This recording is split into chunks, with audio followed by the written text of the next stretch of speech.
Nvidia's Jensen Huang issuing a warning to the U.S. when it comes to imposing these chip restrictions on China. Our Arjun Karpal is in Paris at the Viva Technology Conference, where he talked to Nvidia's CEO earlier today. Arjun, good morning.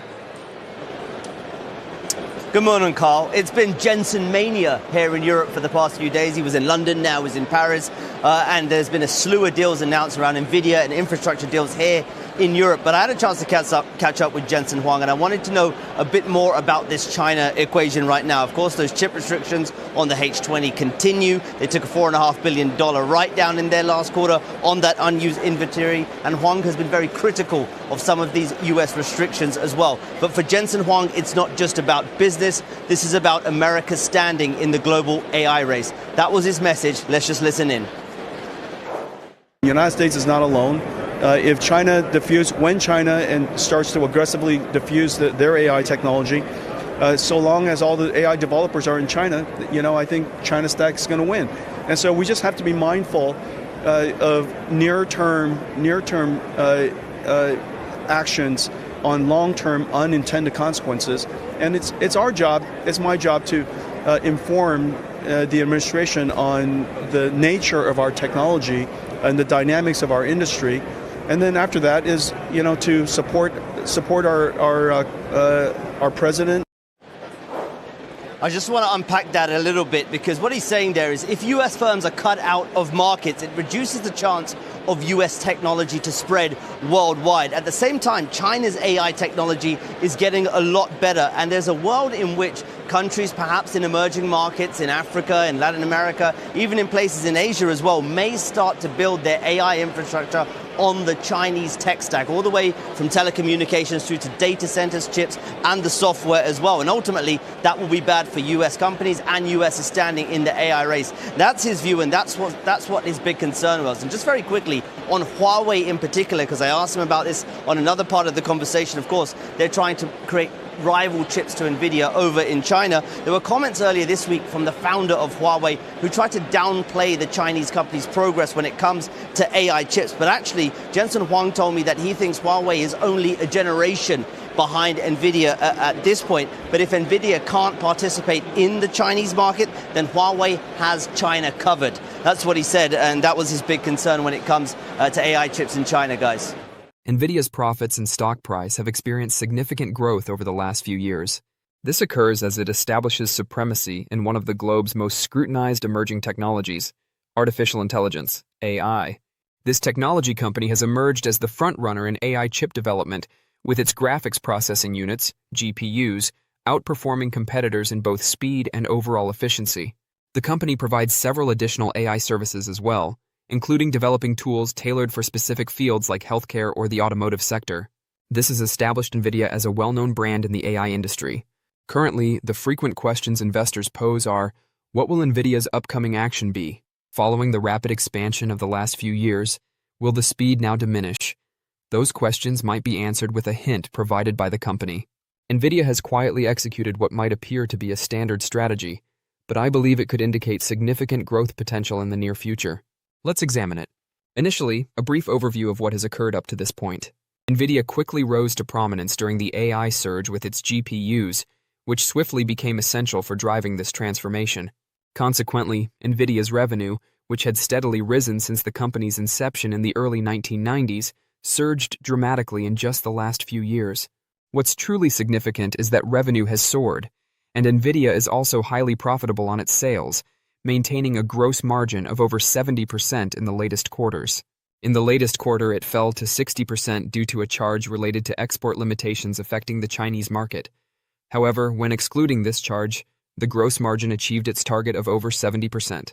Nvidia has achieved this revenue level not by selling the same chip annually. Instead, it has emerged as a hub of innovation, regularly enhancing its AI chips and/or architecture. With its most recent release called Blackwell, Nvidia announced that updates will be provided on an annual schedule. An agenda for yearly releases has already been established through 2028. Additionally, Nvidia has formed alliances with significant initiatives, for example, providing chips for the Stargate project, secured contracts globally, and is investing in U.S. manufacturing. Thus, Nvidia is operating at full capacity, which should enable it to profit as the current multi-billion-dollar AI market is expected to expand into the trillions, according to analysts, in the near future. So what implications does this have for Nvidia's stock? Let's explore that. But first, a big thank you to those of you who've stuck with us this far. Creating these videos takes significant effort and dedication, so if you're enjoying the content, please hit the like button, subscribe to our channel, and share your thoughts on Nvidia stock in the comments. Your support truly helps us grow. Now let's get back to the video. What do you make of the chip run? A lot of people say it's too hot, but I just think it's just beginning here. I mean, the only place that we've seen heat is in hyperscaler data centers. We haven't even touched the enterprise data center, the enterprise edge, and we've seen no impact at the device level, not even including robotics. So I think we're at the beginning of a massive 5-year run here, and this is just the beginning. It's Karen. Thanks for being on. So we talked a little bit a week or two ago about enterprise is really not even on the sort of the landscape, or people don't focus on it. It could potentially be bigger than hyperscalers, possibly, or a very significant chunk. How big do you think that could be? It's $1 trillion opportunity, and what's happening is enterprises are a little slower getting adoption because they have technical debt that they have to figure out. They need to get their data planes figured out. They need to figure out how to run AI inside of their data centers. We believe that this will start to hit big in the second half of 26. I don't think we need to get ahead of ourselves here, but you're gonna see companies like HPE, companies like HP PC companies, and even those who operate on the edge, let's say, who are building out new types of manufacturing facilities, new types of distribution facilities. Although I don't agree with everything NVIDIA says or they bring out, I do believe that the enterprise and the enterprise edge are the next waves that will hit. I don't think we're going to see this massive slowdown in hyperscalers either. This is the biggest opportunity since the internet, which I was part of, working for a tech company. We saw the bust, but I don't think it's going to happen here because of the pilots and the new applications that are scaling currently. Patrick, Intel had a day today. Is there a scenario where they have a meaningful move in the stock price over the next 6 to 9 months? Short answer is yes. I mean, they're trading below book value. I mean, you could literally sell everything they have, pay everybody off, and it's undervalued. If they get one anchor tenant announced for their foundry, that would absolutely send Intel skyrocketing. I do think that there is something to the trade negotiations with China related somehow to the Nvidia pop that we saw today. I haven't able to specifically identify it, but when you sit back and think about what does the administration truly want, they need a strong Intel, and I do believe that the administration will make moves that will put them in the driver's seat. And whether that's a China investment in Intel, potentially making Huawei chips at Intel, I know it's hard to imagine that, but that would be able to cool off the tensions as we move forward. What Intel has to show first, though, is that it can, at scale, run chips through its own what's called 18A process and improve their gross margin, which gives them then a larger chance of getting the big deals, getting the Qualcomms, getting the Apples, and getting the Nvidias to run through their Nvidia's discrete activity, which hasn't garnered significant attention, lately indicates that a substantial growth initiative might be imminent. Toward the end of last month, the firm submitted a mixed shelf registration to regulators, permitting it to generate capital via equity or debt at any time over the next 3 years. Nvidia presently has roughly 24 billion common shares and no preferred shares available. It is authorized for 80 billion common shares and 2 million preferred shares, indicating ample capacity for future sales launches. The shelf registration enables Nvidia to rapidly organize an offering within this period, facilitating the ability to capitalize on positive market conditions and seize emerging opportunities. That is obviously a favorable aspect. The second major benefit is that this action indicates Nvidia plans to invest soon. This could encompass several areas, including research and development, expanding factories, or possibly pursuing acquisitions. This willingness to invest suggests that growth prospects exist in the future, and Nvidia, with its ability to rapidly generate funds, is in a strong position to take advantage of them. Evidence of Nvidia's recent focus on growth has already been observed. In April, the company revealed plans to invest in 2 factories in the U.S. for producing American-made supercomputers, stating that production should increase in 12 to 15 months. So why does all of this matter to investors? As I noted, a major worry has centered around Nvidia's growth in the future. However, given Nvidia's dominance in a market expected to experience significant growth, there are grounds for optimism regarding the future. I predict that Nvidia's choice to start a mixed shelf registration indicates the company is prepared to embark on a significant growth initiative, one that may benefit both the tech giant and its investors in the long run. To stay informed about the latest developments from Nvidia and the ever-changing stock market, consider subscribing to our investing tutorial channel. We provide daily updates on significant market shifts and key catalysts, so hit that subscribe button to ensure you never miss crucial information. We'd love to hear your thoughts on Nvidia stock, so please share your opinions in the comments below. Now, let's dive into today's video. Let's talk a little bit more about the tech trade. Nvidia trading near record highs as tech, per usual, big driver of the market's push higher. The tech sector, is it poised to remain the market leader? That's the big question. Our very own Josh Schaefer joins us now at the desk. You've been digging into this and this leadership that we've seen from tech in this rally. Yeah, Brad. So, you have the S&P 500 back near record highs. Of course, Nvidia also back near record highs, as you mentioned, right? And so the question I've sort of been posing to strategists over the last week is, okay, well, if we go higher, what takes us higher, right? What's sort of this next leg of the bull market? And I think it's interesting because you sort of hear both sides of this trade, right? Like the folks over at Citi that just moved up their S&P 500 target at 6,300, they're still talking about growth as defensive. You think about a lot of these companies, Nvidia would probably be included in that, maybe an Apple, really all of them, right, are cash-rich businesses. They're businesses that can do well if rates stay higher. But what I thought was interesting, different take from Richard Bernstein over at Richard Bernstein Advisors. He had a note out calling it the mid-7. And so when I talked to Richard, he highlighted this chart. This is the percent of stocks that have outperformed the S&P 500. Of course, those 2 little lines you see over the last 2 years are 2023 and 2024, right? That was your Mag 7-led rally. Well, pick your head up.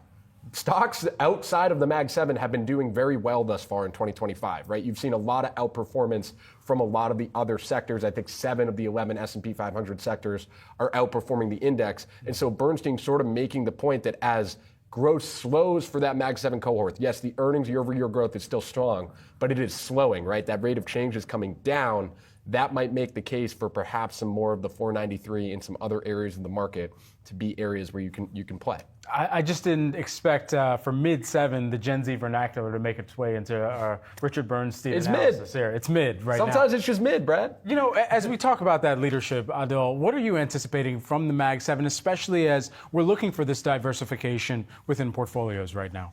Yeah, so we do think that these companies will continue to do well because what happens is that there's a lot of expenditure that is going into artificial intelligence. There's a lot of government policy that is supporting artificial. There's deregulation also happening.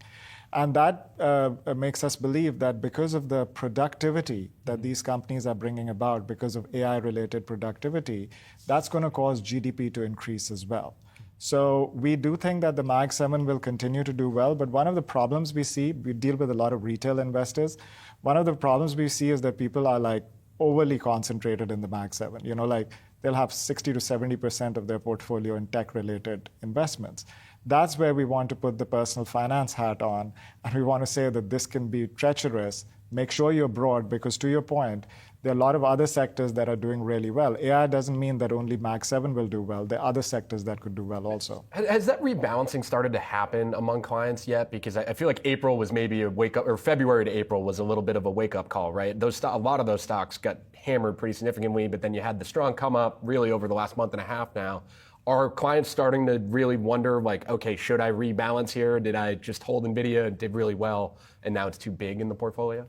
Well, this is where the behavioral finance comes in as well, because people don't want to sell Nvidia, like they love it, right? So, and where others were being aggressive end of last year, we were being defensive. We were saying, all right, take a pause, take a step back, right size your exposure to these companies, increase the breadth of your portfolio.